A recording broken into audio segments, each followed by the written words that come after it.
What is going on, guys? It is MysticSpade, and I got something that you typically don't see from me on my channel, and that's sniping gameplay. I'm joking. It's actually not sniping gameplay at all. Mostly 5-7 gameplay on carrier.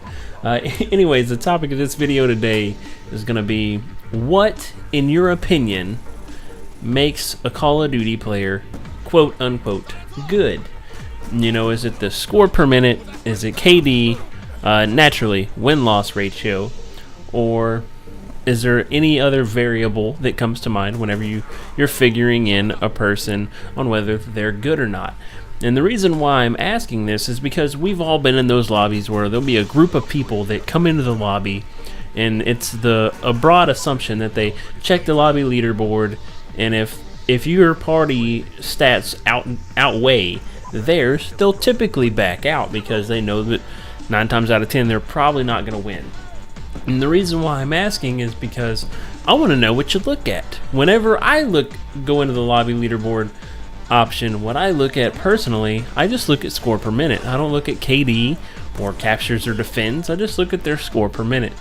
Because naturally, the higher it is, the more mobile they're being, you know, the more actively they're trying to do what they need to do to help their team win. In TDM, you know, naturally it's mostly just, you know, hey, kill the enemy team. Not a lot of objective-based gameplay.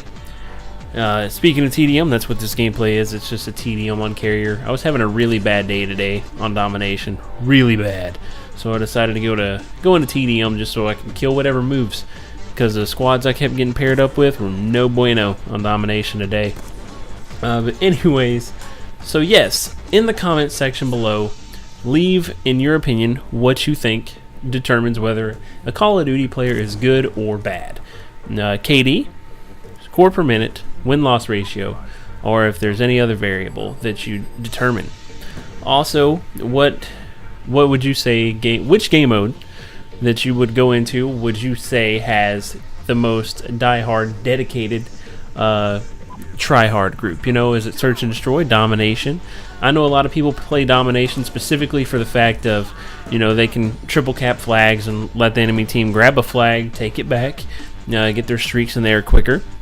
I'm a big fan of hardpoint. I really like hardpoint, but at the same time, it can be a little weird. Hardpoint can definitely be a little weird in terms of there's a lot of people that'll just camp it. You know, they'll just sit on the spot and not do a whole lot.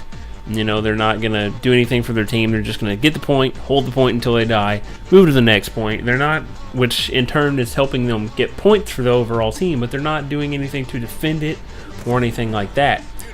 Whereas search and destroy, there's a lot of people on search and destroy when it comes to it. Everybody's like, search and destroy is for the real Call of Duty players.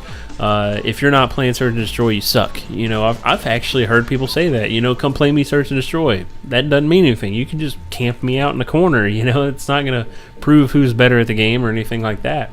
Also, at the same time, there's a whole nother group of people when it comes to hardcore. You know, the hardcore game types. There's a lot of people that'll join my lobby and they're like, oh, are we playing hardcore? And I'm like, no, it's just reg. You know, and they're like, oh, I'm out. You know, they're scared to play reg because they're so used to hardcore. And I feel sorry if I'm calling any of you guys out by saying you're scared to play regular instead of hardcore. But at the same time, it's when you're so used to somebody dying after putting 2 bullets in them, and then you play a game mode where it takes a lot more bullets to put someone down, you're not going to perform well. So you might have a player that performs exceptionally well in hardcore TDM, hardcore search and destroy, hardcore kill confirmed. So any hardcore game type, 9 times out of 10, they're not going to perform very well in a core game mode. And the only reason I say that is because I've experienced firsthand. I have friends that only play hardcore, and they refuse to play with me if I play core. You know, and it's kind of sad, and it's really, you know, it's really kind of lame. I like playing hardcore. I like playing hardcore game types whenever I have a full party of people that communicate. Hardcore capture the flag can be an amazing game type when you have a good squad going.